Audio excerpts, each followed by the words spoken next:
empezar a grabar. Y a partir de ese momento estamos grabando. Y por favor, que vamos a ubicar en el...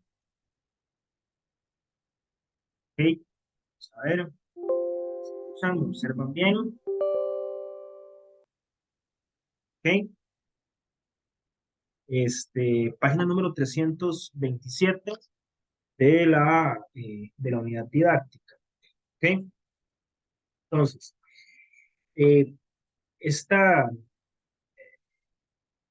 en este capítulo nosotros vamos a ver la globalización desde cuatro perspectivas. Eso es importante que nosotros lo tengamos muy presente, porque a partir de estas cuatro perspectivas es que se va a comenzar a desarrollar el análisis posterior del resto de capítulos, ¿ok?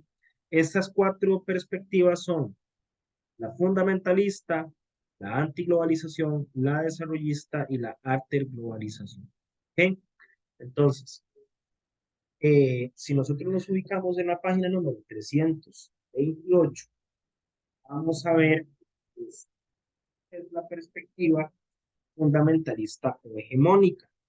La página 328 en la último, eh, último renglón. Dice que la perspectiva fundamentalista es fomentada por grandes empresas transnacionales y los países más industrializados, denominado el grupo de los siete o G7. La propuesta básica de esta perspectiva es apoyar la globalización desarrollada por organismos internacionales, grandes corporaciones y gobiernos de países emergentes. ¿Okay? Antes de profundizar sobre esos conceptos, quiero que alguna de ustedes me indique qué es lo que entiende por globalización o qué implica la globalización, qué consecuencias tiene, por ejemplo. Quiero escuchar el criterio de alguna de ustedes.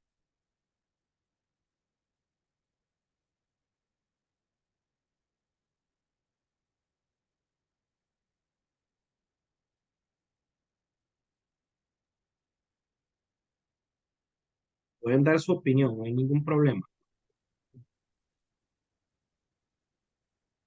Profe, Ajá, Vivian.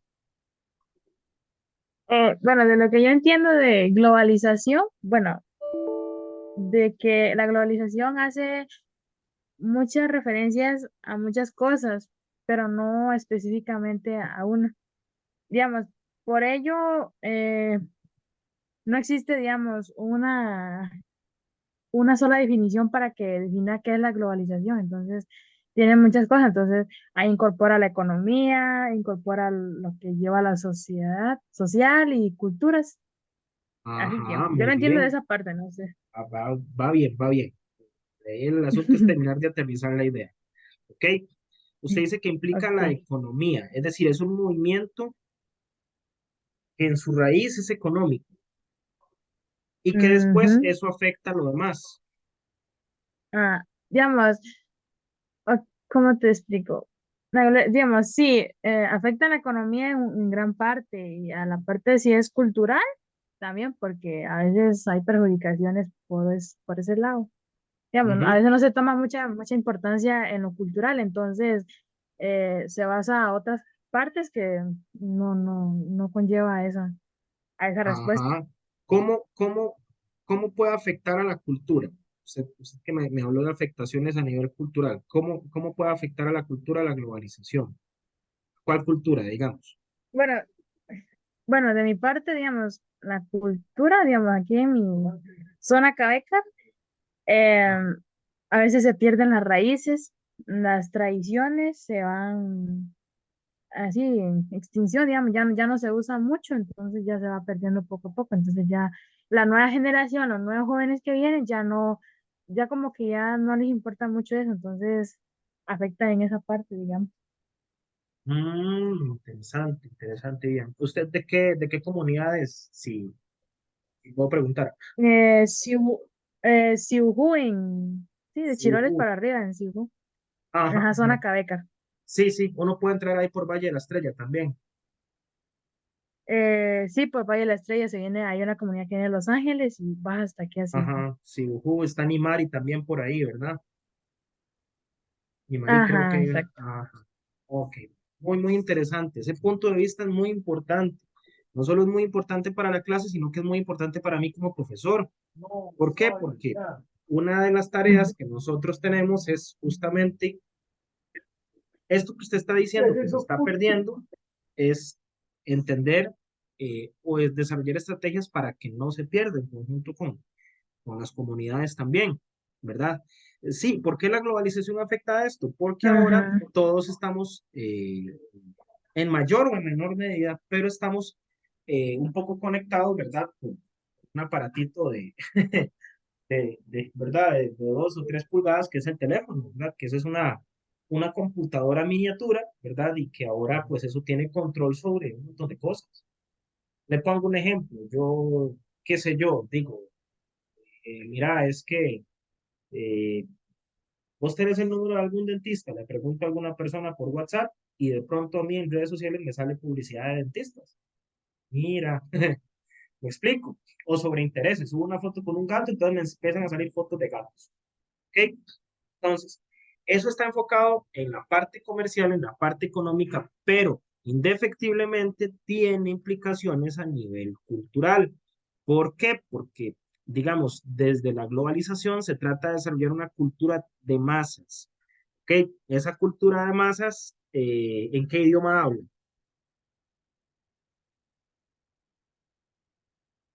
¿Cuál creen ustedes que es el idioma de la economía,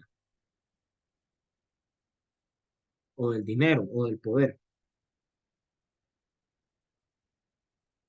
¿O cuáles? Porque pueden ser varios.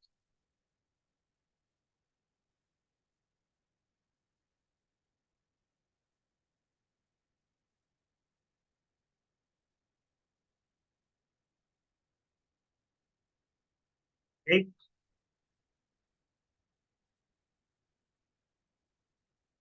Es el inglés, por ejemplo. ¿Ok? Entonces, vamos a los principios de la globalización. ¿Ok? La perspectiva fundamentalista está a favor de la globalización. ¿Ok?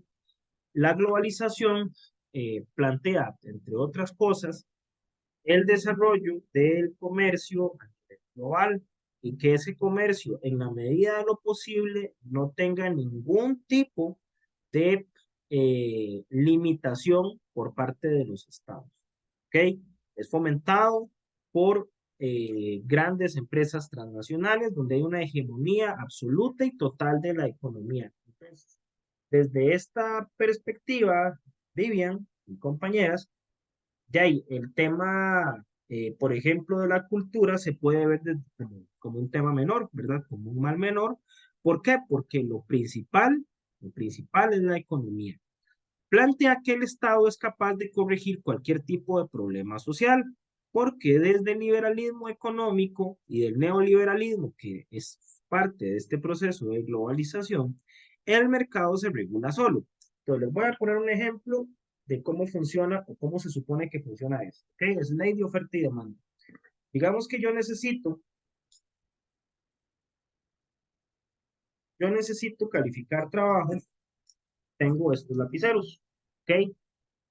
Yo me quedo sin lapiceros. Estos lapiceros los tienen ustedes. Tiene un lapicero cada uno. ¿Ok?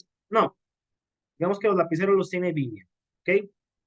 Entonces yo le digo a Vivian, Vivian, véndame un lapicero. Necesito un lapicero para poder revisar. Solo usted tiene el lapicero. Entonces le dice, bueno, está bien, yo se lo vendo, pero son 10.000 colones. ¿Pero por qué tan caro? Usted los ocupa y nadie más tiene. Se llama oferta y demanda. Resulta que como ven que el negocio de los lapiceros es rentable, entonces Eneida se mete en el negocio y Dalila también se mete en el negocio. Y empiezan a ofertarme lapiceros a mí que tenía necesidad de comprar un lapicero. Entonces ahora hay más oferta que demanda, por lo tanto el valor de las cosas cae.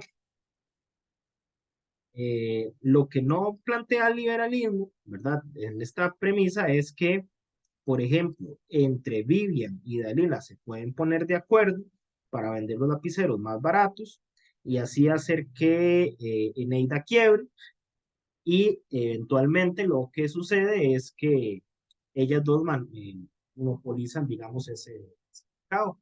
Aquí en Costa Rica pasa eso con algunos productos. Uno de esos es el cemento. Usted puede comprarle a una de dos compañías. Entonces, eso de que el mercado se regula solo es mentira, ¿verdad? Dice que hay una desregulación sistemática de cualquier actividad, aun sea de carácter social, y la competitividad y el libre cambio son políticas por incentivo. Entonces, la competitividad es eso, ¿verdad? Entre más competencia, mejor servicio, se supone. Y el libre cambio. ¿Qué es desregular? ¿Ok? ¿De dónde vienen las regulaciones, compañeras?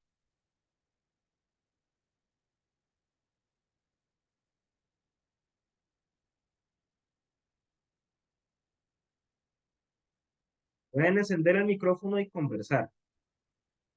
No se preocupen, pueden dar la opinión que tengan o el criterio que tengan. ¿Qué significará esta palabra desregulación? ¿A qué le suena desregular?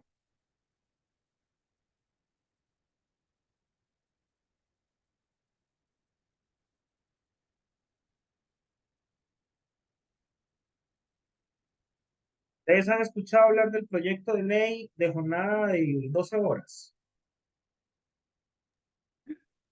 No, No, yo profe, no he escuchado eso. No. ¿Ustedes saben cuánto es la jornada laboral, eh, digamos, el periodo de horas que se trabaja, digamos, en Costa Rica por día? ¿Cuántas horas es esa jornada laboral? 8 horas. 8 horas, sí. No me apaguen el micrófono, por favor. Ok, 8 horas. El proyecto de ley lo que plantea es que las personas esas 8 horas trabajan 40 horas a la semana. ¿Ok? Entonces, 48, perdón. Entonces, lo que plantea este proyecto es que en lugar de trabajar 5 días, 8 horas, se trabajen 4 días, 12 horas, que eso va a ser opcional, es una teoría, y que además, pues las personas van a tener la posibilidad de tener un día libre en el transcurso de esa semana. ¿Ok? ¿Cuál es el asunto ahí? Bueno, que ahí estamos planteando una desregulación, en este caso, ¿verdad? O un cambio en el código de trabajo. Desregular, ¿qué es? Que, por ejemplo, temas que tengan que ver con trabajo, por ejemplo, con legislación laboral, se vayan flexibilizando. ¿Qué es flexibilizar? Que sea más fácil, digamos, que la gente trabaje más tiempo por menos horas. ¿Verdad? Que trabaje, perdón, más tiempo por menos dinero. Entonces, esta jornada de 12 horas lo que implica es que las personas van a dejar de ganar horas extra. ¿Verdad? Si una empresa ocupa que yo me quede trabajando más tiempo, está bien, yo me quedo trabajando más tiempo, pero páguenme las horas extra como corresponden. ¿Ya? Este proyecto de ley no. Eso es desregular. ¿Ok? También aplica para la salud y para otras cosas. ¿Ok? La salud es de carácter social.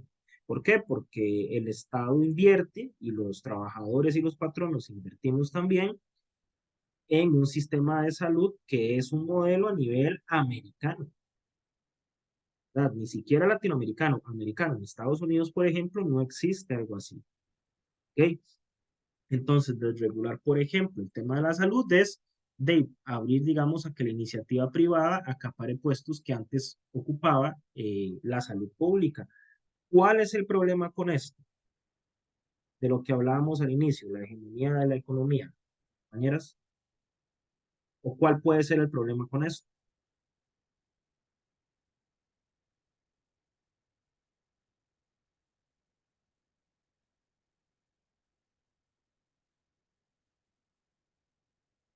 Por ejemplo, ¿hay alguna persona aquí que sea de CEPECO? Para poner un ejemplo. Yo, profe, Usted es de CEPECO, ok. sí. En una de las tutorías me fui a andar en bicicleta al día siguiente y vi un e-bike muy bonito en CEPECO. Ok.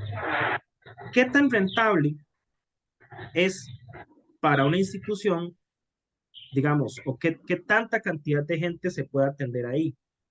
Me explico. Para una clínica privada sería rentable hacer un e-bike en CEPECO, trasladarse hasta CEPECO.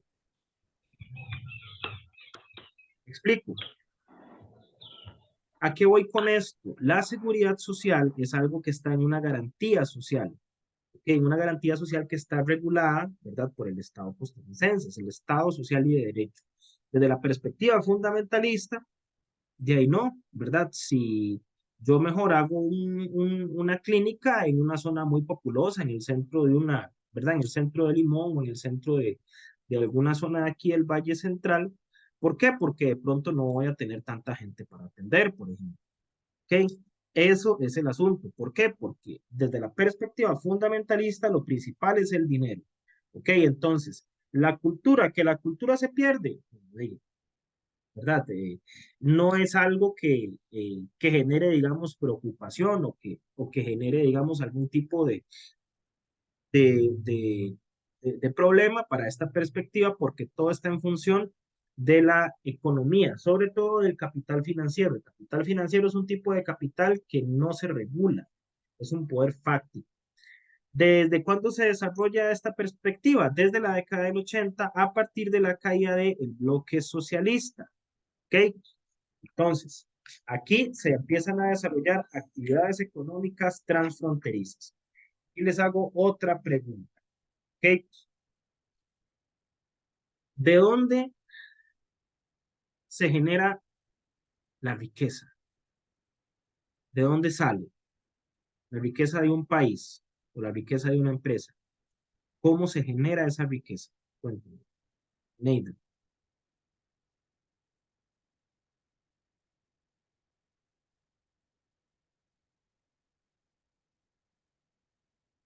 Neida, la escucho. Bueno, no, no la escucho. Tiene el micrófono encendido, pero no la escucho.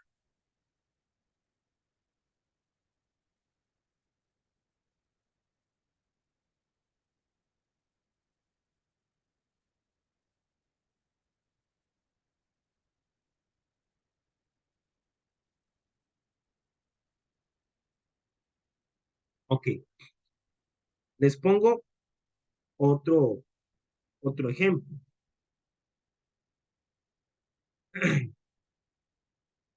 Gran parte de la riqueza se genera a partir del trabajo de las personas. ¿Ok? El asunto es que digamos que el producto final del comercio, ok, Eneida, del comercio, ¿qué se comercia? Productos, productos que hacen las personas. Entonces les voy a poner un ejemplo un poco más contextualizado hacia la región de Talamanca. Por ejemplo, en la clase pasada, no sé si fue con ustedes o fue con el grupo de Historia de Costa Rica o de Historia Latinoamericana, hablábamos del tema de la producción de banano, ¿ok? Que, eh, digamos, gran parte de la riqueza, digamos, o de los beneficios de ese cultivo no llegan necesariamente a los productores. ¿Quién creen ustedes que se queda con la mayor cantidad de ganancia de esa actividad económica? ¿Y por qué?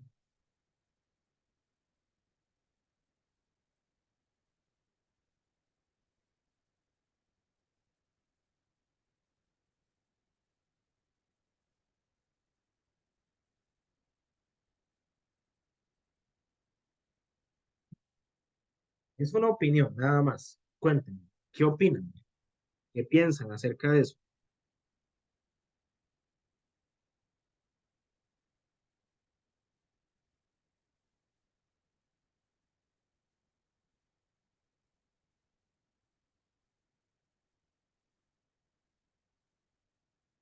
Pueden contestarme por aquí o me pueden contestar por el chat.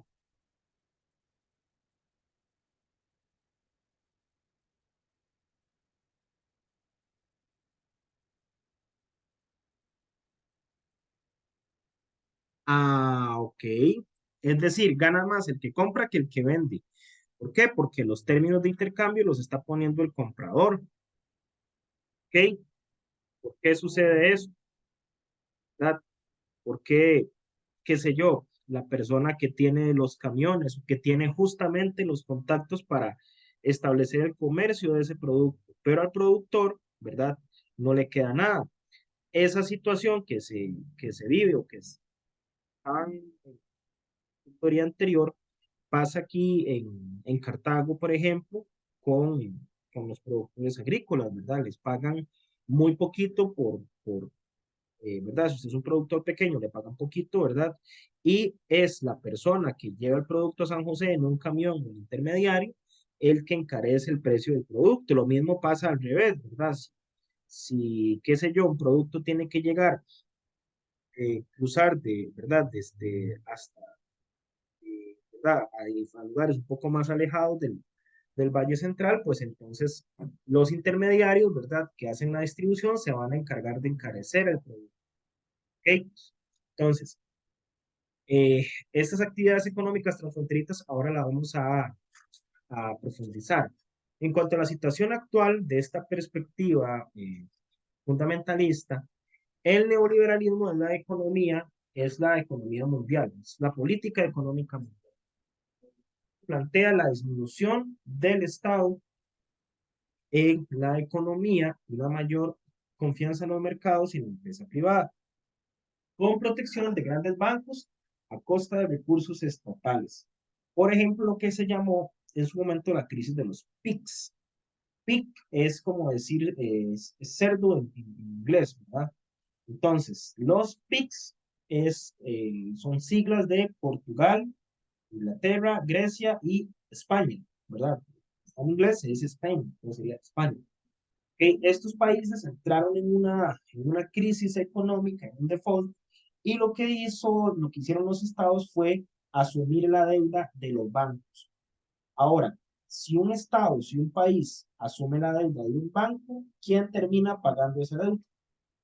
Si es el estado, digamos, un gobierno que se determine que se va a hacer cargo de la deuda del banco, que va a rescatar al banco, ¿quién termina pagando eso?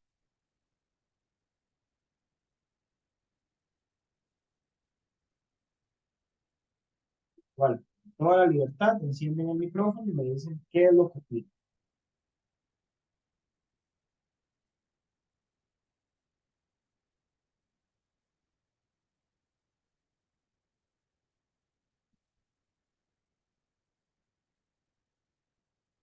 Tengo a Tildy Yuri, Micheina, Vila, creo que las personas o la sociedad. Exacto, Neida. ¿Cómo? A través de impuestos. ¿Cómo? Desfinanciando, por ejemplo, obras sociales. ¿Por qué? Porque estamos asumiendo una deuda y esa deuda alguien tiene que pagarla. Algún efecto va a haber menos plata. Va a haber menos plata para hacer calles, va a haber menos plata para seguridad. ¿Ok? Ok, esa es la perspectiva fundamentalista. ¿Ok? Esa la vamos a poner, eh, vamos a hacer como una rayita. ¿Ok? Entonces, esa rayita en la parte derecha vamos a meter a la antiglobalización. Igual más adelante viene ya explicado más, como en un cuadrito más resumido. El enfoque antiglobalizador, página 334, defiende una nueva sociedad que supere el capitalismo como modo de producir y de vivir y un desarrollo de un autogobierno que impulse un nuevo tipo de Estado. ¿Ok? Creando una sociedad y una nueva cultura ecológica y social. Entonces, estos grupos plantean una sociedad, ¿verdad?, que supere al capitalismo. Actualmente, este tipo de organizaciones se multiplican en movimientos donde hay procesos de desigualdad creciente y ensanchamiento de la brecha entre pobres y ricos.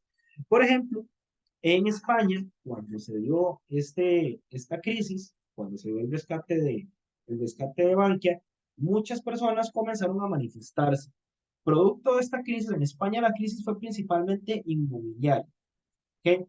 Entonces, ¿qué es una crisis inmobiliaria? Bueno, las personas comenzaron a tener muchas facilidades por parte de los bancos para obtener créditos, sobre todo créditos para vivienda. ¿Verdad? El sector de las viviendas, son bienes raíces, ¿verdad? Las tierras y demás, eso es una crisis. Entonces empezaron a construir, a construir, a construir, pero al final, gran parte de esa inversión en construcciones, pues no tuvo retorno, ¿verdad? Además de eso, las personas que tenían préstamos, ¿verdad? Para la construcción de vivienda, o para comprarse un apartamento, lo que sea, de pronto la tasa de interés se elevó aceleradamente. Entonces, eso terminó porque las personas no pudieron terminar de pagar sus propiedades. Con otro agraviante, y era que a las personas que no podían pagar les quitaban la casa y aparte de eso seguían teniendo la deuda. Es decir, si usted hace un crédito en un banco, un crédito hipotecario, hipotecar es que usted básicamente ¿verdad? Le está dando como su tierra al banco o a la financiera a cambio de que yo mes a mes le pago la cuota correspondiente, ¿verdad? Y si yo no puedo pagar, entonces usted ejecuta la hipoteca. Entonces, se ejecuta la hipoteca, ¿verdad? La persona pierde la propiedad, el banco adquiere esa propiedad y tiene que ver cómo la vende para recuperar el dinero. ¿Ok? Entonces, en este caso, este movimiento, por ejemplo, estaba en contra de los desahucios y se llamó el movimiento de los indultados. Después de aquí surgió, se formó en un partido político que se llamó Podemos y que después empezó como a dividirse. Después tenemos otro modelo que es el principio desarrollista, ¿verdad? Este principio desarrollista defiende el papel del Estado en la economía, la funcionalidad de lo global a pesar de lo local, persiste en la división entre países ricos y pobres y busca políticas para que los pobres mejoren sus condiciones de vida. Después dice que un país puede ubicarse en lugares privilegiados del mercado mundial sin lograr unir sus capacidades internas con el capital internacional. Y actualmente tiene mayor vigencia luego de la crisis del 2008 y existe una disyuntiva entre reducir el Estado o crear uno más eficiente. Y la alterglobalización, dentro de sus principios básicos, plantea regular y limitar el poder del mercado, desarrollar un proyecto de vida socialmente alternativo, reconstrucción de movimientos sociales, y no están en contra de la globalización, pero están en contra de la pobreza. ¿Ok? ¿Qué produce la globalización? Ok. La globalización tiene diferentes puntos de partida. ¿Ok? Entonces, para eso vamos a entender la globalización, perdón, desde una perspectiva histórica. ¿Ok? Entonces nos vamos a ubicar en la página 354. Y aquí les hago otra pregunta. A ver, ¿cuál se anima a responder?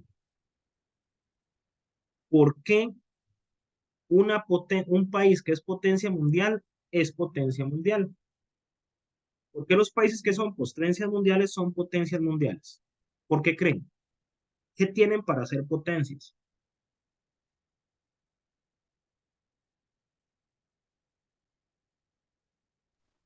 Creo que muchas riquezas, Ajá. ¿Cuál es el origen de esas riquezas?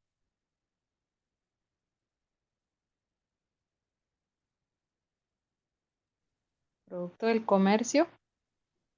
Ujú. No me apague el micrófono, Alma, por favor. El comercio, ¿qué más?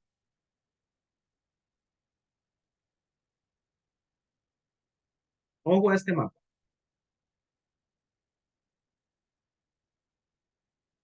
Detallen todo lo que está como de color rosado. Gran Bretaña, Canadá, Egipto, Sudán, eh, creo que está Tanzania, Sudáfrica, Omán, Yemen, Somalia, Pakistán, India, Finlandia, Bangladesh, Australia, Nueva Zelanda, Guyanas, las Bahamas, las Islas Malvinas. Todo eso que les acabo de mencionar son colonias inglesas. ¿Ok? ¿Qué es una colonia? ¿De qué hablamos cuando hablamos de una colonia? ¿Ok? Ahí vamos a retomar al proceso de eh, conquista y colonización europea en América, ¿verdad? Cuando llegaron los europeos, aquí se desarrolló una colonia. ¿Esa colonia de qué país dependía? o de qué reino dependían. Hablando, digamos, del caso americano, costarricense en particular. ¿Quién era el que gobernaba esa colonia al final?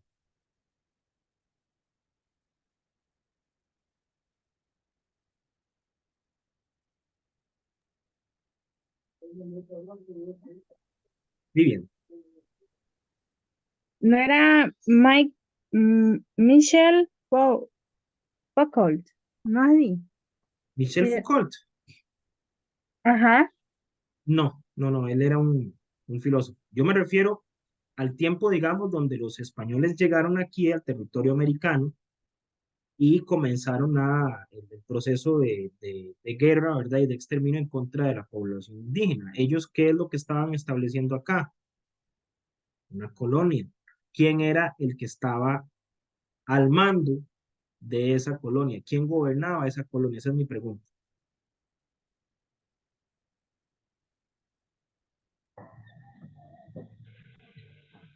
¿O cuál reino era el que estaba, digamos, asumiendo, digamos, el control de ese territorio? No eran los europeos.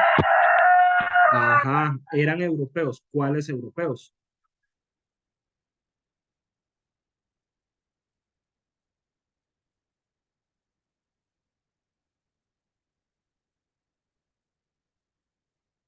Ahorita usted lo mencionó con el tema, por ejemplo, de la cultura, digamos. Yo conozco poquiticas palabras por ejemplo, en Bribri, ¿verdad? Parte de esa imposición cultural es la adopción de la lengua castellana, ¿verdad? Eran los españoles. Ahora, ¿por qué, por qué les pregunto esto? Porque los españoles, decía un escritor uruguayo, se llamaba eh,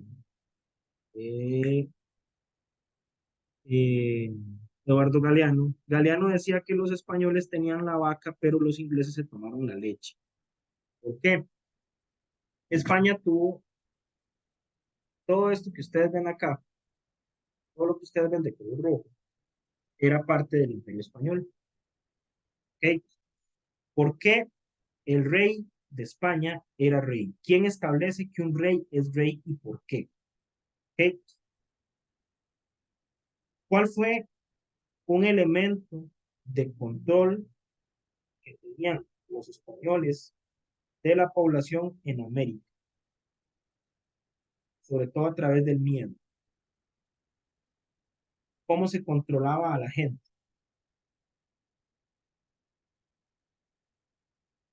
A través de la violencia y a través de qué más.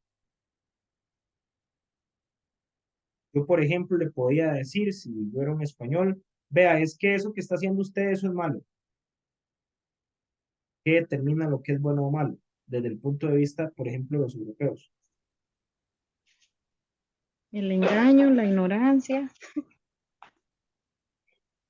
Ok, sí, pero vamos a ver. Hay algo que funciona un poco en relación a esos dos conceptos que usted dijo, ¿verdad? Y tiene que ver con el tema de los dogmas. Evidentemente, digamos, veamos cada uno de nosotros, es cierto que usted en un dogma o cree o no cree, punto, ¿ya? Entonces, en el caso de los españoles, la utilización de la religión como un elemento de control de la población fue fundamental para el desarrollo de un proceso de conquista y colonización. ¿Por qué? Porque yo soy rey, oigan esto, porque Dios quiere que yo sea rey. ¿Y cómo sabemos que es cierto? Ah, el Papa dice que es cierto. Resulta que el Papa tenía vínculos con la corona española. Es más, el Papa que le dio a España todo ese territorio tenía hijos. Era el Papa Alejandro VI. ¿Ok? Entonces, ¿a qué voy con esto? Se utiliza la religión, se utiliza ese tipo de estrategias para establecer un dominio sobre la población, se utiliza el castellano, se impone el castellano como lengua y eso hace que algunas lenguas se vayan perdiendo. Por ejemplo, en Costa Rica el chorotega se perdió, el huetar se perdió, ¿verdad? Como lenguas lenguas propias o lenguas autóctonas, ¿verdad? En el país, este, ¿verdad? Y se establece la población en las zonas del Valle Central, ¿verdad? Y se da un proceso, digamos, de europeización, ¿verdad? Inclusive hacia ya posterior a la independencia. Okay, todo lo que ustedes ven aquí es español y lo que está de color rosado es portugués. El asunto es que esta gente en las coronas, aparte de ser muy religiosos, también eran muy endogámicos. ¿Qué es endogamia? Que tenían hijos con los primos. ¿Ok?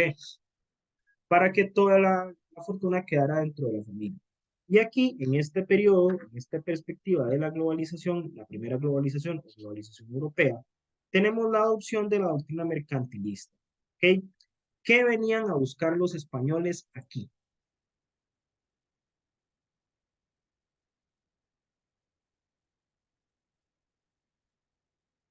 Riquezas. Ajá, representadas o, digamos, esas riquezas, ¿de qué forma las obtenían? ¿Qué era lo primero que ellos buscaban aquí?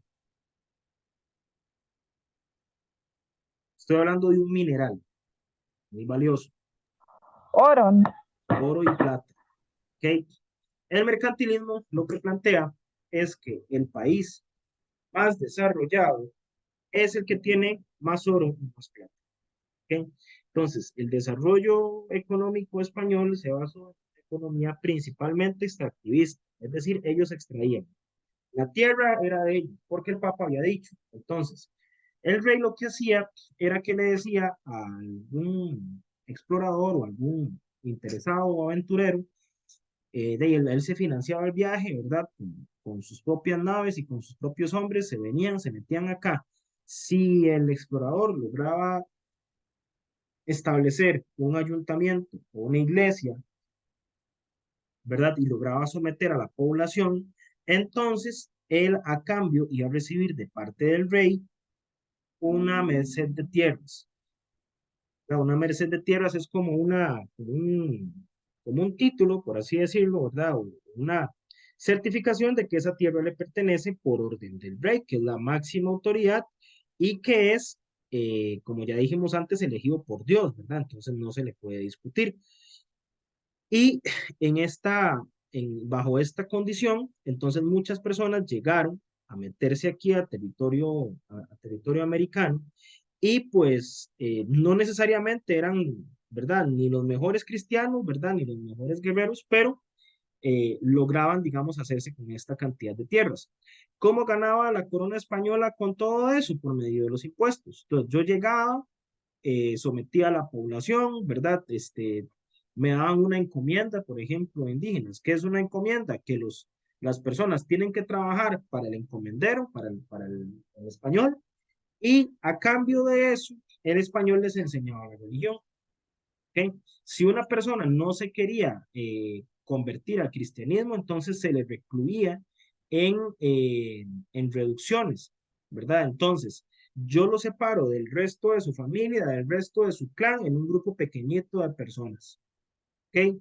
Los muevo, los aíslo para que puedan aceptar o para poder adoctrinarlos mejor. ¿Ok? Aquí surge un capitalismo comercial. Por ahí alguien me mencionó el tema del comercio, ¿verdad? ¿Ok? Entonces, el desarrollo del comercio es muy importante.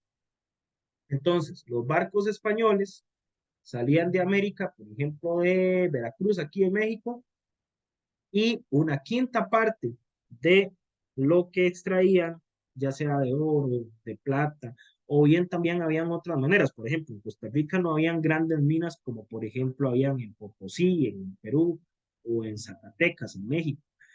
Entonces, si usted no podía extraer oro ni plata, entonces sembraba cacao o sembraba algodón o caña de azúcar. ¿Ok? El asunto es que algo ¿verdad? En algo se ponía a trabajar tanto a la población indígena como a la población negroafricana que trajeron como esclavos por la gran catástrofe demográfica que se produjo con la llegada de los europeos, ¿verdad? En parte por las condiciones de trabajo y en parte porque eran personas que estuvieron aisladas del continente americano por miles de años y los pobladores del continente no tenían defensas en su cuerpo para las enfermedades que traían los europeos. Entonces eso causó una gran catástrofe, verdad, la muerte de muchísimas personas. Y este es el mapa español. Ahora, ¿cuál es el asunto? Que España lo que hacía era simplemente extraer, es decir, yo mando a un grupo de gente, ¿verdad? Estas personas se meten aquí, hacen sus propios, su forma de gobierno y demás, y lo que se manda es una quinta parte para acá. Pero hay algo que también es importante mencionar. ¿Qué pasa si yo quiero ser comerciante? Yo soy español, pero yo no quiero comerciar en España porque me sale mejor comerciar con alguien más, pero no me dejan. ¿Cómo comercio? ¿Cómo se llama esa actividad donde yo comercio sin que se den cuenta? Donde yo comercio y no pago impuestos. ¿Cómo se llama esa actividad?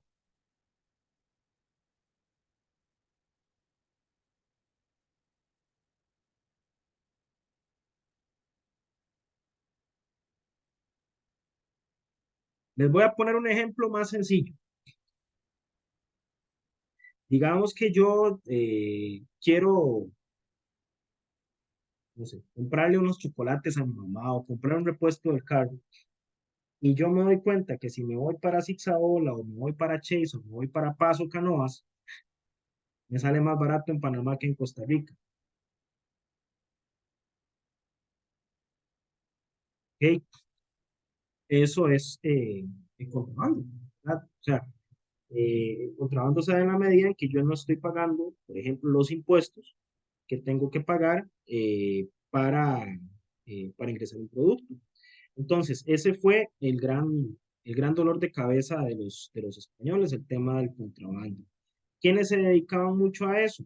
Los piratas ingleses, los piratas holandeses, los piratas franceses. Los ingleses van a ser los que lleven al desarrollo de la segunda globalización, porque en Inglaterra se da la revolución industrial. ¿Ok? Entonces, aquí tenemos lo que mencionábamos en tutorías anteriores, el desarrollo del modelo, ¿verdad? De economía actual. Antes, la economía era principalmente agrícola. A partir del desarrollo del ferrocarril comienza a expandirse, ¿verdad? Muy significativamente el desarrollo de las comunicaciones, en el comercio. Esta segunda globalización se extiende hasta la Primera Guerra Mundial. Tercera globalización dice que es postcolonial, donde se da el periodo entre guerras, la Segunda Guerra Mundial, la Guerra Fría. Esta Guerra Fría pues fue un punto de tensión muy importante a nivel global, y la cuarta globalización con el neoliberalismo y las empresas transnacionales. Ahora, quiero que vayamos a esta parte de la globalización histórica. ¿Okay? Si ustedes ven este mapa, eh, todo lo que está de color rosado es de Gran Bretaña, ¿verdad? Vean este color aquí como, parece como color verde de este verde fosforescente, como el subrayador. Esto pertenece a Francia, ¿ok? Quiero que ahora hagamos un ejercicio. Quiero que veamos esto. No sé, ¿cuántas son aficionadas al fútbol? ¿Me gusta el fútbol?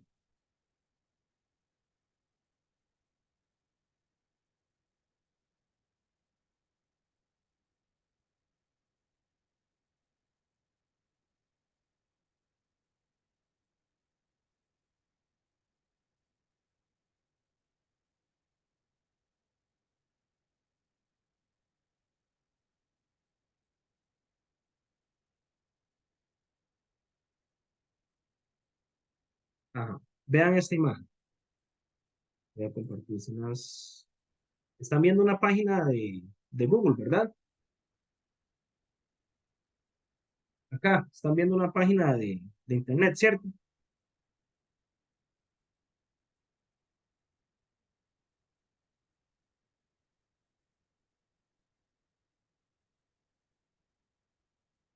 Ujú. ¿Ok? Vean aquí la selección de Francia. Este jugador proviene de Argelia. Eso está aquí en el norte de África. Él se llama Karim Benzema. Eh, Kanté no está, pero ustedes ven, hay como la mitad, digamos, de los jugadores pueden ser de origen africano. ¿Por qué sucedía esto?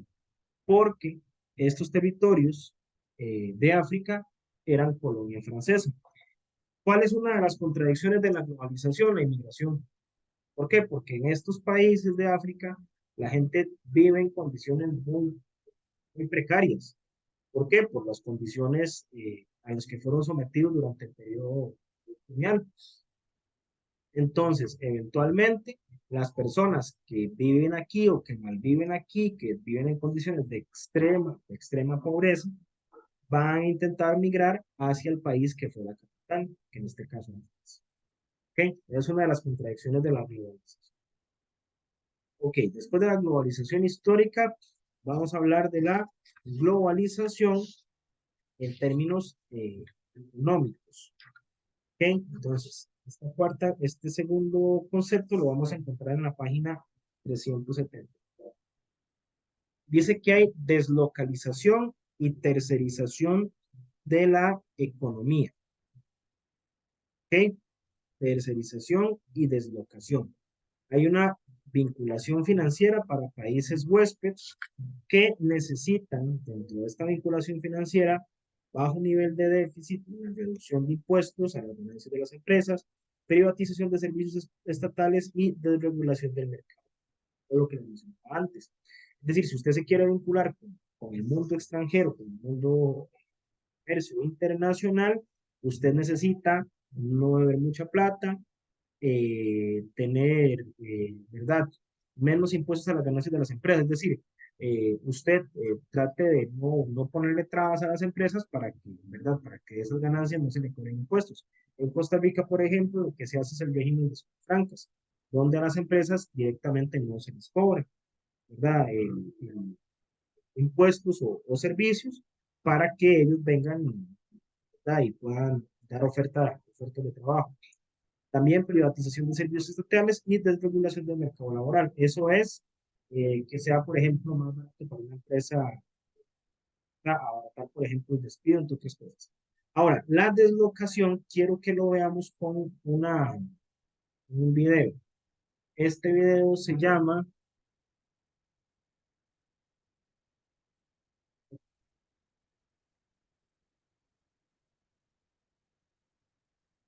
ok, vamos a ver si es este.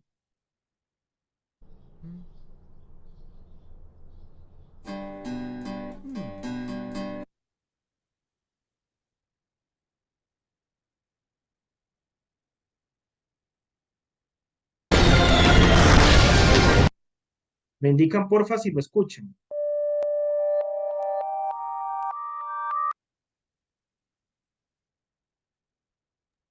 ¿Lo escuchan? No, profe. Ok, vale.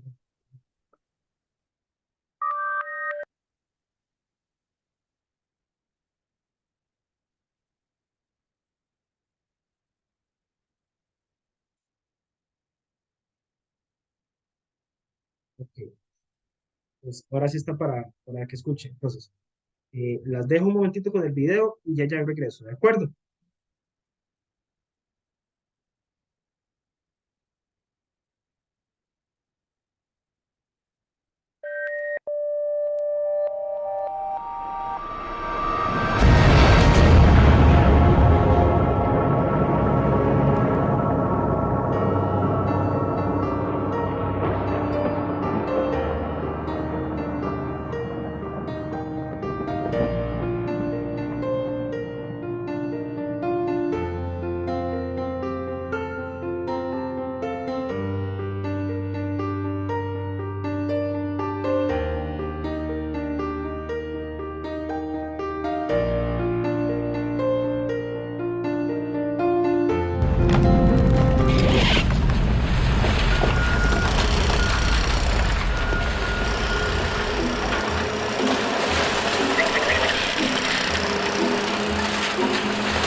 shiny iPhone 5. New shiny iPhone 5. New shiny iPhone 5.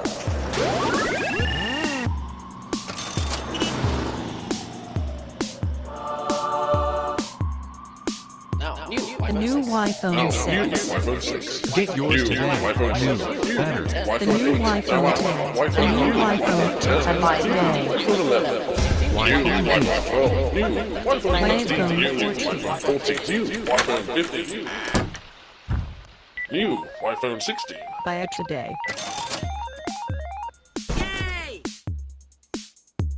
New iPhone 17. Buy it now. New iPhone 18. Buy it today. New iPhone 19. Buy iPhone it 20. 21. 22. Complete.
¿Qué les pareció el video?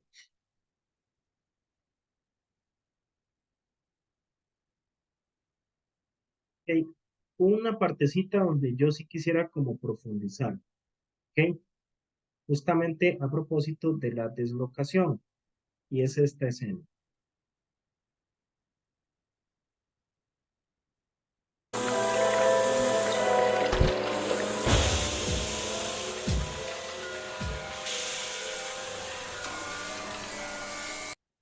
Que aquí dice que son baterías no reemplazables y que se quedan obsoletas en 6 meses.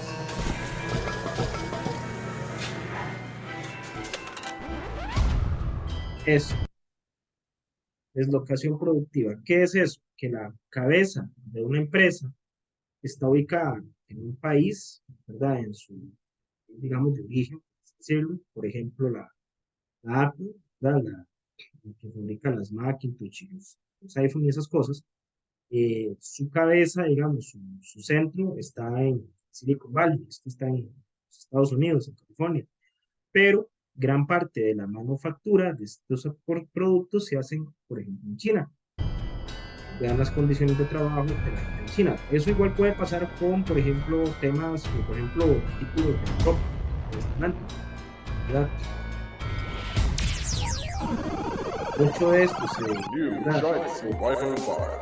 New shiny iPhone 5. New shiny. Fabrica, perdón, en países, digamos, donde hay personas condiciones económicas y sociales pues, más precarias, y eso eventualmente le va a generar una ganancia al propietario, ¿verdad? Lo que mencionábamos antes, ¿verdad? El tema, por ejemplo, del control del comercio, de quién controla, por ejemplo, el mercado, ¿verdad? Que es donde se compra. Entonces, eso es algo. Deslocación y tercerización mejor. ¿Qué es tercerización? Que una empresa contrata a otra. Entonces, por poner un ejemplo, digamos, este mismo ejemplo de la Apple, ¿verdad? La compañía contrata otra compañía que a su vez contrata a los empleados. Entonces, si hay una situación de problema laboral, ¿verdad? La perjudicada, digamos, o la imagen que se va a ver afectada no es directamente que tiene su cabeza Silicon Valley, ¿verdad? Sino esta compañía que hace tercerismo. Ok. Este es un video, digamos, de su económica, ¿verdad? Juego sin límites, la mentira del libre comercio. ¿Por qué la mentira del libre comercio? Porque, por ejemplo, en este video nos amplían un poco los mecanismos que utilizan algunas empresas o algunos países para bloquear a otros. Vean, por ejemplo, el caso de las bicicletas chinas. Importante para poner un ejemplo. En Alemania tan solo acaban estos cuadros, lo que da trabajo a más de 100.000 empleados en Europa.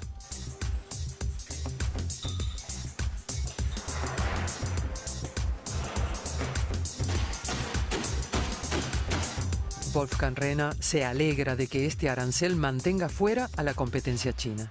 Pero también conoce todos los trucos del negocio internacional de las bicicletas. En la guerra comercial vale todo. Ojo a eso. Cuando la Unión Europea impuso este arancel punitivo a China, Arancel es un impuesto. Entonces, la Unión Europea no quiere que China importe bicicletas a Europa. ¿Por qué? Porque va a competir contra las bicicletas europeas y obviamente van a salir más baratas. ¿Por qué? Porque el modelo de Estado chino, digamos, las personas eh, son muchas personas que trabajan por muy poquitos ingresos, ¿verdad?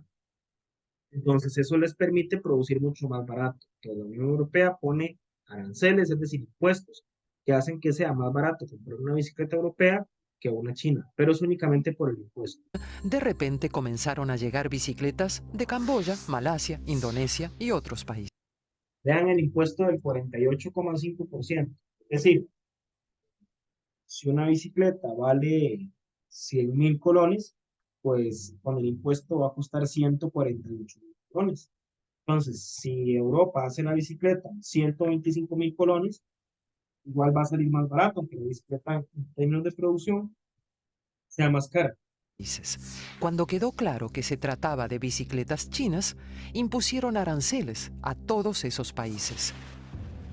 Ahora se puso a exportar tunes y también recibió su recargo arancelario. La industria china lo intenta por todos los medios. Ahora lo que sale de China son sobre todo piezas. Los cuadros se acaban en otro lugar, por ejemplo, Taiwán.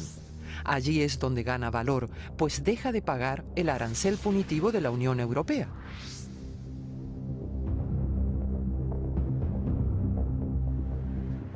Lo que pasa cuando no se protege con aranceles el sector de las bicicletas lo podemos ver en Estados Unidos. Antes, en Filadelfia, Brian Ketwick vendía solo las marcas del país, fabricadas en Estados Unidos. Pero hace años que todo cambió. Alguna que otra marca resistió, pero la procedencia es siempre la misma. Made in China. It doesn't matter which the Da manufacturer igual is. qué fabricante sea, Trek, Whether it's Trek, Cannondale whether it's Cannondale, o whether it's Specialized, Specialized, hasta la gama de lujo. all their bikes Todas las at bicicletas some están price point, producidas at some en China. level. ¿Sí? En esto, digamos, en el caso de Estados Unidos, aunque la bicicleta diga que es estadounidense, se sigue fabricando las piezas en China. Esto es una de las contradicciones también de muchos países Tal vez no están en guerra, enfrentados directamente con armas, pero sí tienen una guerra económica. Estos, estos aranceles, ¿verdad? Y este tipo de bloqueos hará que nos muevan mucho país. Otro tipo de globalización es la globalización de tipo tecnológico, ¿verdad?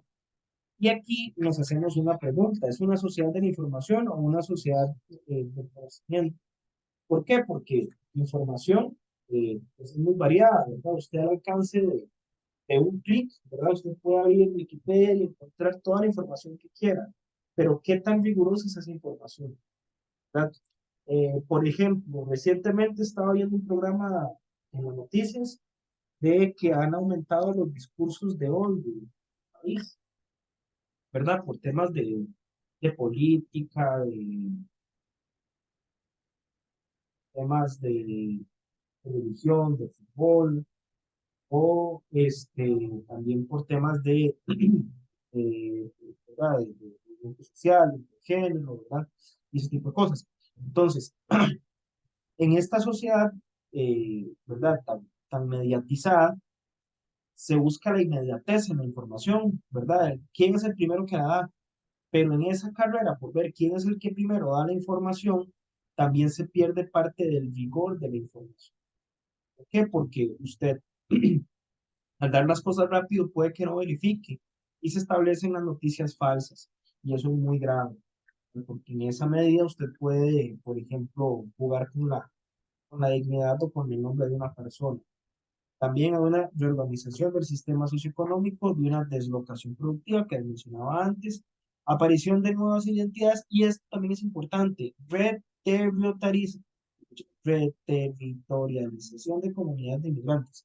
Esto porque una ventaja, la globalización si se quiere, es que personas que eran del mismo origen se pueden ver unidos nuevamente con el apoyo de la tecnología.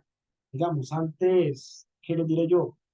Hace 2017, eh, hace 6 años, 5 años, usted iba a otro país y veis, en internet, pues tenía que hacer una llamada a larga distancia, era muy complicado.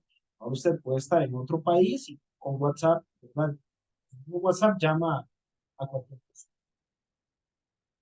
Después tenemos lo que es la globalización política como antecedente de la Sociedad de las Naciones. Actualmente la globalización política es manejada por la Organización de las Naciones Unidas, ONU. Hay relaciones de interdependencia y se habla de un mundo unipolar, aunque ha venido cambiando. ¿Okay? Después de que cayó la Unión Soviética, eh, Estados Unidos y los países de Occidente, ¿verdad? Inglaterra, Francia, España. Por ejemplo, aquí tenemos a Inglaterra, Estados Unidos y España. Ellos son el trío de las Azores. Este, comenzaron a asumir un rol preponderante, ¿verdad? En este mundo globalizado. ¿Qué es lo que ha pasado recientemente? Que han surgido competidores, pues que de manera un poco callada al inicio, empezaron a generar este choque primero económico y más adelante político, ¿verdad? Entonces, ¿quiénes son los actores sociales? Esta gente. Hay un grupo de países que se llaman los BRICS. Más adelante los vamos a ver. BRICS es son las siglas de Brasil, Rusia, India, China y Sudáfrica. ¿Okay?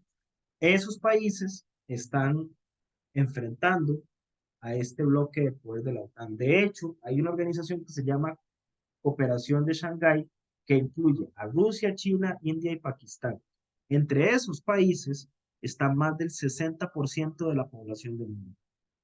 Para que ustedes dimensionen, en América Latina, entre México y la verdad, desde México hasta Argentina, vamos más o menos 600 millones de personas. En China, solo en China hay 1.600 millones. En la India algo parecido. ¿Okay? Entonces, actualmente, a pesar de que se plantea aquí que hay un mundo bipolar, en realidad se está generando una nueva bipolaridad. ¿Okay? Una nueva bipolaridad que al mismo tiempo es muy es un poco difusa, digamos, hay países que juegan como en dos bandos, como Turquía. ¿Dónde podemos ver esta bipolaridad? ¿A dónde podemos ver una tensión mundial en este momento, compañeras?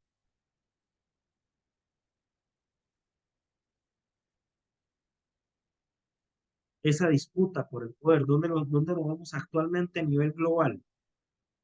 No sé si han escuchado algo en noticias o algo así.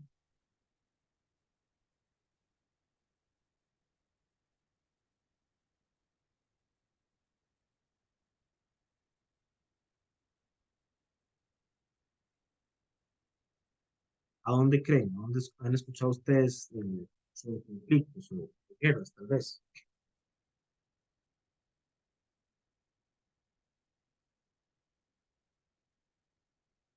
Vienen con tranquilidad, o igual pueden escribir por el chat.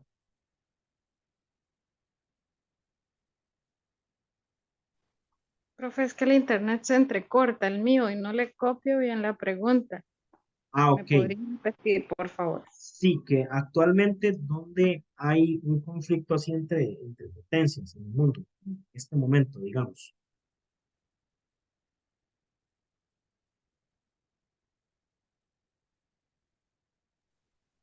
Que actualmente hay una competencia en el mundo.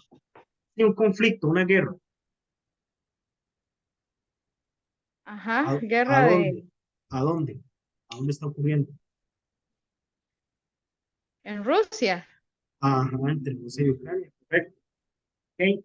Entonces, en esta nueva Guerra Fría, por así decirlo, pues algunos países de la OTAN apoyan a Ucrania, ¿verdad? No lo pueden apoyar directamente porque Ucrania no pertenece a la OTAN, ¿verdad? Y Rusia ataca a Ucrania, ¿ok? En medio de todo eso, digamos, también está China. China no le conviene una guerra, pero sí va creciendo económicamente. ¿Por qué? Porque China es el país que tiene más cantidad, ¿verdad? Tiene una gran cantidad de ahorro, ¿ok? Y el país más endeudado del mundo y que de hecho ya pidió al Congreso más dinero, ¿verdad? O aumentar el tope de deuda es Estados Unidos. Estados Unidos es el país más endeudado del mundo, ¿verdad? Y eso pues tiene un poco que ver con el modelo económico, ¿verdad? Que está enfocado pues principalmente en el consumo. Después tenemos el tema de la globalización cultural, que eso tenía que ver con lo que me mencionaba Vivian al inicio de la clase. Esta globalización cultural habla de una hibridación cultural o intercambio de mezclas y de formas de vida, ¿verdad? En ese intercambio o en esa diversidad de culturas, Limón es una provincia muy rica en la diversidad cultural, ¿verdad? Es una provincia muy multicultural porque ahí, por ejemplo, encontramos a personas afrodescendientes, Bribri, Cabécar, hay personas también de origen asiático, chino, ¿verdad? Y esa diversidad se ejemplifica ¿verdad? En las lenguas, por ejemplo, en los alimentos, ¿verdad? En tradiciones y demás. Ahora, en el caso propiamente de América, ¿verdad? Hubo un discurso de superioridad europea, ¿verdad? Un poco vinculado también con el tema religioso, ¿verdad? Una de las justificaciones para el proceso de dominio que se hizo sobre las poblaciones americanas es el tema de la evangelización, ¿verdad? Entonces, se da esa imposición por un tema bueno, yo debería estar agradecido porque usted está salvando su alma, ¿verdad? Del pecado, que son conceptos que las personas que vivían en América no conocían. Ese discurso de superioridad europea se extiende inclusive hasta el siglo XIX. Quiero que observen esta imagen. ¿Okay? ¿Se acuerdan del mapa que les enseñé antes? Donde estaban todas las colonias europeas en África. ¿Okay? Entonces, y en francés dice más o menos, Francia va a llevar a Marruecos la civilización, la riqueza y la paz. Entonces, ¿quién es esta muchacha? ¿Verdad? Con un corno aquí de oro y un vestido con los colores de la bandera. Francia. Ella es Francia. Entonces, vean quiénes están llevando libritos para que ellos lean, ¿verdad? Aquí este está batallando con un arado de madera, ¿verdad? Y aquí este le está besando la túnica, ¿verdad? Entonces, ¿esto qué es? Esto es un elemento, ¿verdad? De una imagen publicitaria de propaganda que plantea que de a Marruecos o a los marroquíes les va a ir mejor si vienen a Francia que si están solos. ¿Ok? En el siglo XVIII se ve a Europa como dueña del mundo y se admiran las culturas diversas. Entonces comienza a haber un proceso de investigación de las culturas diversas, pero siempre desde una perspectiva, eh, desde una perspectiva de superioridad, ¿verdad? De un sentimiento de superioridad desde los europeos hacia las culturas diversas, ¿verdad? Hacia culturas, por ejemplo, en Asia, en África o en América Latina. En el siglo XIX se plantea el nacionalismo homogenizador, es decir, todos somos parte de una misma nación, o al menos los que se consideren todos, ¿verdad? ¿Por qué? Porque, por ejemplo, en Europa, en este periodo, hubo muchos conflictos con algunas poblaciones judías, ¿verdad? ¿Por qué? Porque el judío, digamos, aparte de la nación que tenga, digamos, sea un alemán, un español o un inglés, desde el punto de vista de la tradición judía, ellos tienen otra nación, ¿verdad? Más alta, digamos, que ser un español, porque ellos son descendientes de Israel, ¿verdad? Entonces, tienen esa percepción, ¿verdad? De percibirse, ¿verdad? Como una nación más allá de las fronteras que es la nación de Israel. Hay un miedo a la diversidad cultural, lo diferente se ve como peligroso. Y hay un intento de estandarización social en países colonizados como Costa Rica, ¿verdad? Por eso, por ejemplo, hablo en mi experiencia, en el sistema mal que yo llevé desde séptimo hasta décimo, no existía o no se abarcaba historia, por ejemplo, de los afrodescendientes en Costa Rica, o historia de las poblaciones indígenas, ¿verdad? Entonces, uno, a partir del trabajo aquí, viene a conocer, a empaparse de la realidad y de la cultura, pero eso no está dentro de ese programa o dentro de esa visión que se tenía en aquel momento. ¿Por qué? Porque la cultura costarricense, ¿verdad? Oficial o las élites que se estableció, pues busca estandarizar al costarricense, ¿verdad? En aquel momento o en aquella época, como el campesino blanco que vive en el Valle Central, que es muy trabajador y que es muy pacífico, ¿no? Por no decir pacífico, ¿verdad? Entonces, como ellos eran muy tranquilos y muy trabajadores y muy pacíficos y muy devotos también, entonces eran muy obedientes. ¿Obedientes a quién y para qué? ¿Ok? Probablemente esas élites que gobernaban, ¿verdad? Que tenían tal vez una visión muy paternalista de la población y de la estandarización nacional a la mundial. Hay un debilitamiento, existió un debilitamiento de las lenguas autóctonas. Y aquí pongo el ejemplo, ¿verdad? De Mishka. Vamos, ¿verdad? Vámonos. Eh, Eso eventualmente han habido, ¿verdad? Modificaciones, ¿verdad? En el caso del Ministerio de Educación, pues se da las asignaturas de lengua y de cultura, pero se circunscribe únicamente a las poblaciones indígenas, ¿verdad? Sería mucho más eh, rico, ¿verdad? Pues ampliar un poquito más ese tipo de enseñanzas a más cantidad de población, ¿verdad? Para que no se circunscriba únicamente a las comunidades, sino que las personas, pues, las demás personas puedan tener conocimiento, ¿verdad? De la riqueza cultural. Un desplazamiento forzado de las comunidades, eso se da sobre todo, por ejemplo, en la zona del Pacífico Sur. Por ejemplo, donde en Buenos Aires de Punta Arenas han habido conflictos entre población indígena y población no indígena por el territorio que el Estado había indicado que se les iba a entregar y que al final no se les entregó y que pues a partir de eso pues algunas organizaciones, ¿verdad? Y algunos líderes indígenas asumieron la tarea propia de recuperar las tierras y eso los llevó a tener conflictos donde inclusive han asesinado a líderes indígenas, ¿verdad? ¿Por qué hay un contacto con una cultura más agresiva? Porque hubo falta de políticas de alfabetización y el exterminio físico de sus. Como digo, esto de las políticas de alfabetización ha venido cambiando ¿verdad? ¿Verdad? Con esas políticas del Ministerio de Educación, pero ciertamente, como mencionaba Vivian al inicio, ¿verdad? De pronto las generaciones más jóvenes como que se va perdiendo un poco el tema de la cultura, entonces hay que trabajar sobre eso. El último elemento es cultura global pero diversa, tolerante versus la cultura de masas. Hay una hegemonía de Hollywood en el modo de vida norteamericano. ¿Ok? ¿Qué características tienen de ellos dos? Bueno, ya esta foto es vieja, ya ellos están más viejos. Pero ¿qué vemos de ellos en esta foto? ¿Verdad? Papel preponderante de las personas jóvenes. Si usted se envejece, usted ya no sirve. ¿Ok? Y qué jodido eso de que si usted se envejece ya no sirve, porque eso, por ejemplo, uno lo puede ver en algunas familias que pasa, que ¿verdad? El papá o la mamá, el mayor, el que dio, digamos, que se sacrificó, que trabajó para que sus hijos salieran adelante, su recompensa es estar refundido en un asilo, por ejemplo, ¿verdad? O en un hogar de ancianos, un centro diurno. Qué duro, ¿verdad? Entonces, la juventud es visto como moneda de cambio, ¿verdad? Como en las redes sociales, sobre todo, ¿verdad? Las personas ponemos las fotos donde sale uno así mejorcito, ¿verdad? No pone la cara ahí cuando sale, cuando se está levantando. Y pues eso también es muy complicado porque llega a generar, el cuerpo cambia. Es normal que cambie. Lo normal es que a uno conforme más viejo se le va cayendo el pelo, ¿verdad? O le van saliendo canas o se le van haciendo arrugas. Eso es normal.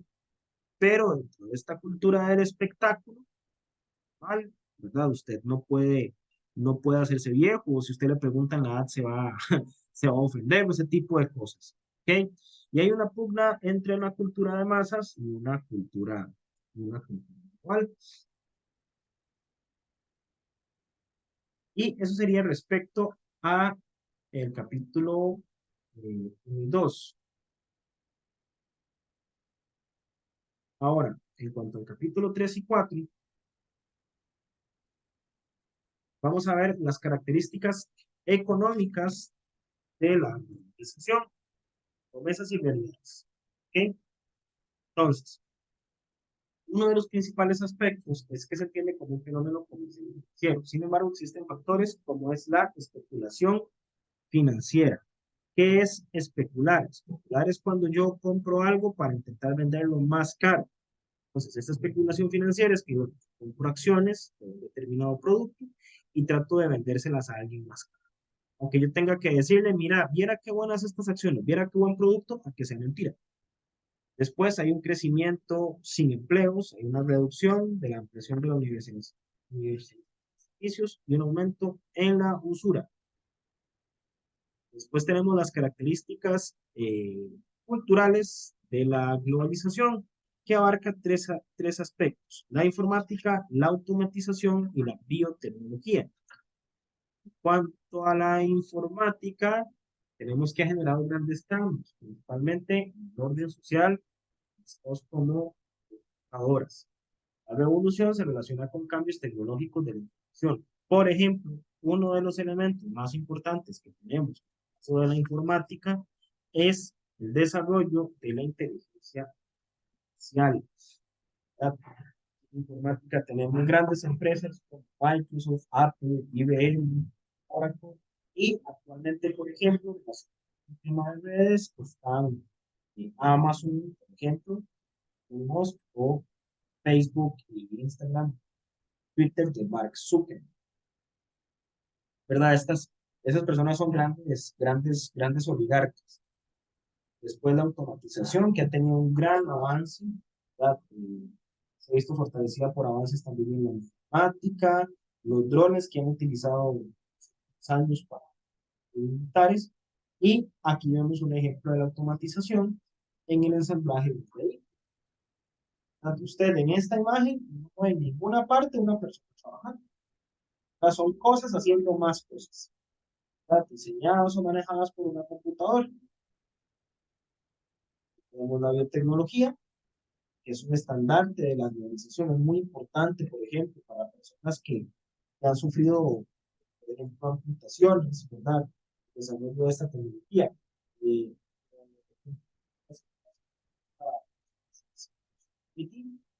él la amputación de una de sus piernas por un accidente de tráfico. Estaba manejando una moto y se cayó y un tren le pasó por la pierna. Y a pesar de eso, pues él logró salir adelante y ahora es un paracaidista, ¿verdad? Con una prótesis. Un paso muy importante en la biotecnología es el descubrimiento del genoma, que dio paso al desarrollo de la genética, la bioquímica, la biología. El control del genoma es parte de un futuro negocio dominado por Estados Unidos y Japón. Y la biotecnología, pues tampoco escapa a la polémica, por cuestiones relacionadas a la clonación y a las armas biológicas, ¿verdad? Entonces, aquí tenemos uno de los efectos de esta biotecnología, ¿verdad? Esta oveja es Dolly, fue la primera oveja clonada. Esto es lo que les mencionaba antes, ¿verdad? La biotecnología, esta muchacha que está poniendo prótesis, los drones utilizados ¿verdad? Por los ejércitos. Esto es un arma que tiene ¿verdad? Un avión, ¿verdad? No tripulado que tiene pues, armamento aquí, misiles. Bueno, no sé si misiles, pero tiene armamento acá. Y esto es manejado con todo el persona. Y el otro elemento de la biotecnología que ha sido muy criticado es el tema de SAN. Es aquí, que fue creada por la alemana Bayer, y que ellos pues desarrollan modificaciones genéticas a productos naturales. Entonces pueden poner células de otra especie, animal o vegetal, a un tomate para que crezca más rápido, para que sea más grande, para que vaya cambiando sus características. Por ejemplo, desarrollan también semillas. El asunto con las semillas es que, digamos, ese producto, ya la semilla que desea no sirve, usted tiene que comprar la semilla. Entonces es un negocio muy lucrativo relacionado con la producción de alimentos. En cuanto a las telecomunicaciones, vean esto, ¿verdad? Aquí tenemos los teléfonos, ¿verdad? Este que parecía un walkie-talkie, ¿verdad? Yo llegué a tener eh, algo parecido a este. Mi primer teléfono era como este. Entonces, teléfono, si esta cosita que se doblaba, ¿verdad? Del flexer, este teléfono se doblaba hacia abajo. Se jodía el teléfono, ¿verdad? Y actualmente la mayoría de los teléfonos son similares a este. Este es el primer iPhone. Este teléfono es táctil, ¿verdad? Todos estos tienen sus botoncitos, ¿verdad? Hasta el BlackBerry que tiene un teclado completo. Y este, ¿verdad? Y ya, pues a partir de ahí también con el tema de la obsolescencia, pues también cambió, porque por ejemplo, a todos estos teléfonos, si la batería se les llegaba a estropear, ¿verdad? O si les llegaba a caducar, entonces usted le podía quitar la tapita de atrás, le ponía otra batería nueva y listo, ya el teléfono funcionaba. Usted con un teléfono de estos nuevos no lo puede hacer porque la batería es integrada. Es decir, se le jodió la batería o dio lo que tenía que dar por la obsolescencia programada y ya, compre el teléfono nuevo. ¿Verdad? Las tecnologías de la información y la comunicación se han convertido en un pilar de la globalización por su naturaleza técnica como por su visión filosófica. Un ejemplo de eso es que en este momento ustedes están en Talamanca, yo estoy en Cartago y nos estamos comunicando. Las posibilidades económicas de las empresas fomentaron la privatización de países. En el caso de Costa Rica no se privatizó, pero sí se aperturó. Entonces hay una apertura, ¿verdad?, comercial al desarrollo de las comunicaciones.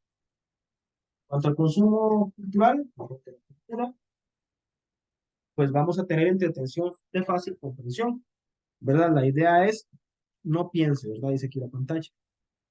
Entonces la mayoría de los espacios, ¿verdad?, de comunicación tienen que ver con deportes, shows de realidad, ¿verdad? O reality shows, ¿verdad? Eso, los programas, digamos, que hacen remodelaciones o que cocinan, ese tipo de cosas. Y hay una expansión de la cultura estadounidense por medio de empresas como Viacom, que es de videojuegos, Sony, series, películas y demás, igual que Warner, que Netflix, o que Disney Plus. Y aquí tenemos un poco, un resumen de los fenómenos sociopolíticos, culturales, tecnológicos y económicos de la globalización que encontramos en la página 444. El último capítulo, los vencedores y los vencidos en la globalización, ¿verdad? Siempre para que haya un ganador tiene que haber un perdedor, ¿verdad? Entonces, quiénes han sido los principales ganadores y quiénes han sido los que han perdido más. Bueno, el capital es un factor de producción en la tierra, se destina a la producción de bienes de consumo que generan un beneficio económico. Esos son los factores que inciden en las ventajas y las desventajas. Otro factor, la política económica. Para los fundamentalistas, la política económica tiene que ser reducir el Estado. Para los antiglobalizadores, resistir al capitalismo y una economía basada en el respeto por la naturaleza. ¿Verdad? Esto es muy importante. ¿Por qué? Porque al final toda la riqueza se produce por los recursos y el capital humano. El capital humano somos las personas. Entonces, eventualmente, esos recursos pueden agotarse. ¿Verdad? Entonces, eso es muy complicado. ¿Por qué? Porque si se fija únicamente en tema económico, sí, consumir, pues ese ciclo puede llegar a agotarse.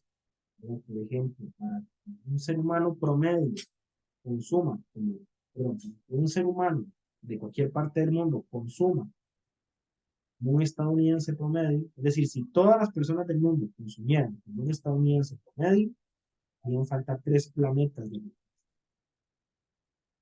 Después, los desarrollistas es un estado mediador en desarrollo sostenible, contiene los objetivos de bien común.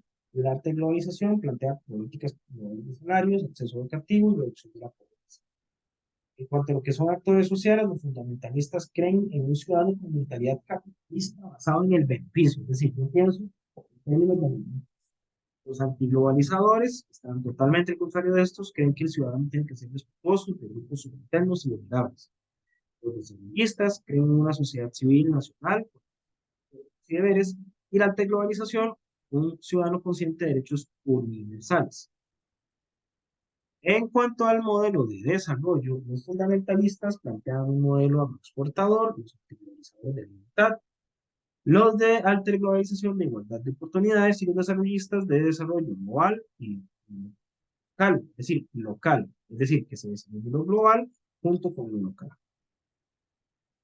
En cuanto a salud, educación y distribución de la riqueza, estamos en el último elemento de la unidad didáctica. Dice que hay un sistema de distribución de la riqueza que es necesario. ¿Dónde vemos eso? Sí, por parte de los estados, los auxilios concretos a poblaciones vulnerables, los programas de capacitación, esto es muy importante, ¿verdad? Para el desarrollo de un ascenso social, ¿verdad? Movilidad social ascendente, una transferencia de ingresos y fijación de salarios mínimos. En cuanto a infraestructura, otro de los retos es el desarrollo de sistemas de productos de salud y de asistencia sanitaria, donde nosotros vimos todo este tema de la asistencia sanitaria puesta a prueba fue con la pandemia, ¿verdad? En cuanto a acceso a la educación, el reto es recibir una educación de calidad desde la primaria hasta la universidad, acabar con las diferencias de género en la educación, eliminar barreras culturales y económicas, acceder a instituciones culturales y valorar manifestaciones culturales propias y de otras regiones, ¿verdad? Esto pues es un reto a nivel de educación tanto primaria como secundaria y universitaria, ¿verdad? Eh, ¿Verdad? Sobre todo, digamos, en este sentido, ¿verdad? De las brechas culturales, económicas y sociales. En cuanto a los derechos laborales, uno de los dilemas o los retos es la posibilidad de negociar salarios sin coerción. Un sindicato es un derecho, si tiene derecho a sindicalizarse. ¿Qué es lo que pasa? Que, por ejemplo, en Costa Rica, si usted trabaja para el sector privado y se sindicaliza, probablemente lo despidan, ¿verdad? Entonces, ahí, ¿quién tiene que actuar? Pues el Ministerio de Trabajo. Hay un derecho a la negociación colectiva. ¿Por qué? Porque si usted negocia solito y ya callado, usted genera algo, digamos, propio, un privilegio. En cambio, si las personas se organizan, luchan de forma colectiva, empiezan a generar derechos, una protección a la insalubridad laboral. Esto es un tema muy importante porque actualmente una de las principales causas ¿verdad? de enfermedades tienen que ver con la depresión y la ansiedad. ¿Por qué? Porque se nos manda a ser más y más productivos, ¿verdad? Entonces, eso pues entra en contradicción con la propia naturaleza de uno, ¿verdad? Con la propia naturaleza humana, porque uno puede autoexplotarse, ¿verdad? Pero llega un momento en que el cuerpo le dice, pare, ¿verdad? Ya es suficiente. Entonces, uno de los desafíos que existen en este apartado.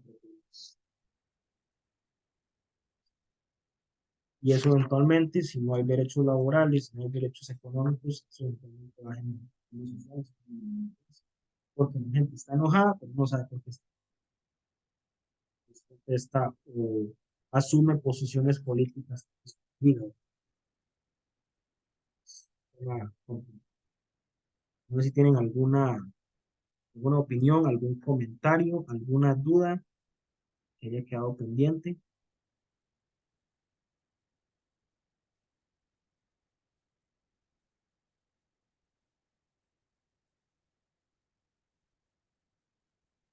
Todo en orden. ¿Entendido, profe?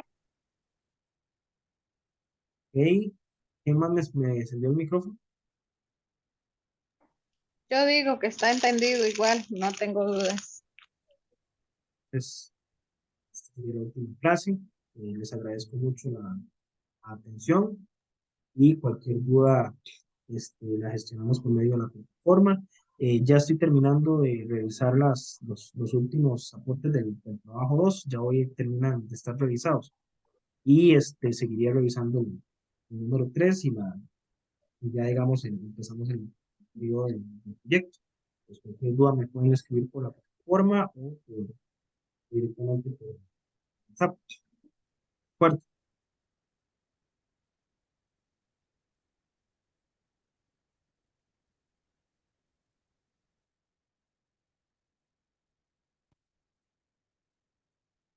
Para terminar la grabación.